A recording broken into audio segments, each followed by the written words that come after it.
প্রিয় দর্শক বন্ধুরা, এই মুহূর্তের জন্য সুপ্রিম কোর্টের গুরুত্বপূর্ণ খবর আপডেট, যেখানে আপার প্রাইমারির একটি গুরুত্বপূর্ণ মামলায় সুপ্রিম কোর্টের গুরুত্বপূর্ণ স্ট্যাটাস কিন্তু উঠে এসেছে।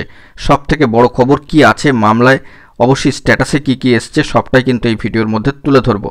তো কারা রয়েছেন মামলার ক্ষেত্রে সেই বিষয়গুলো তুলে ধরবো। অত্যন্ত গুরুত্বপূর্ণ আপার প্রাইমারি থেকে খবর আপডেট, তাই আর্জেন্ট ভিত্তিতে ভিডিওটা ক্রিয়েট করতেই হলো। তাই ভিডিওটিকে শেষ পর্যন্ত ওয়াচ করবেন, কোনোভাবে কিন্তু স্কিপ করবেন না, চ্যানেলটিকে সাবস্ক্রাইব করে নিয়ে সঙ্গে থাকবেন। তো চলুন কথাবার্তা না বাড়িয়ে আমরা মূল টপিকে ফোকাস করি। বন্ধুরা, এই মুহূর্তে দাঁড়িয়ে আপার প্রাইমারি থেকে বড় খবর, যেখানে কিন্তু সুপ্রিম কোর্টে একটি মামলায় গুরুত্বপূর্ণ স্ট্যাটাস উঠে এসেছে খুব রিসেন্টলি এপ্রিল মাসের ক্ষেত্রে। কি আছে না আছে আমরা সুপ্রিম কোর্টের সাইটে গিয়ে মামলার স্ট্যাটাসটি ওপেন করলেই কিন্তু যাবতীয় তথ্যাদি একেবারে অন স্ক্রিনে চলে আসবে। তো জানিয়ে রাখি, আমরা এই ধরনের খবরগুলি কিন্তু একেবারে অন স্ক্রিনে রেখেই আলোচনা করি। তো চলুন সরাসরি সুপ্রিম কোর্টের অফিসিয়াল সাইটে, সেখান থেকে যাবতীয় বিষয় দেখে নিই।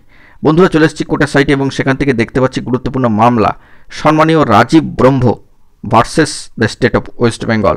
অত্যন্ত গুরুত্বপূর্ণ এই মামলার ক্ষেত্রে দেখা যাচ্ছে যে tentatively schedule deadline computer generated অবশ্যই কিন্তু রয়েছে এপ্রিল মাসের ক্ষেত্রে, যেটা কিছুক্ষণ আগেই উল্লেখ করলাম 2/4/2025, অর্থাৎ 2রা এপ্রিল 2025-এ মামলার যে স্ট্যাটাস কার্যত কিন্তু পেন্ডিং পর্যায়ে, motion hearing fresh for admission civil cases.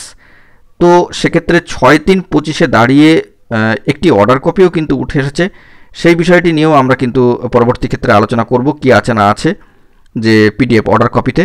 আপাতত যে টেন্টেটিভলি শিডিউল ডেডলাইন এই আপার প্রাইমারির গুরুত্বপূর্ণ মামলার ক্ষেত্রে দেখাচ্ছে সম্মানীয় রাজীব ব্রহ্ম versus the state of West Bengal, এই মামলার ক্ষেত্রে tentatively schedule deadline computer generated আপাতত রয়েছে 2/4/2025, অর্থাৎ এপ্রিল মাসের 2 তারিখে।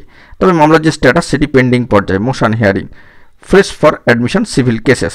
তো অবশ্যই নির্ধারিত দিনক্ষণ এলে এবং লিস্ট এলে সমস্ত বিষয়টি স্পষ্ট হবে।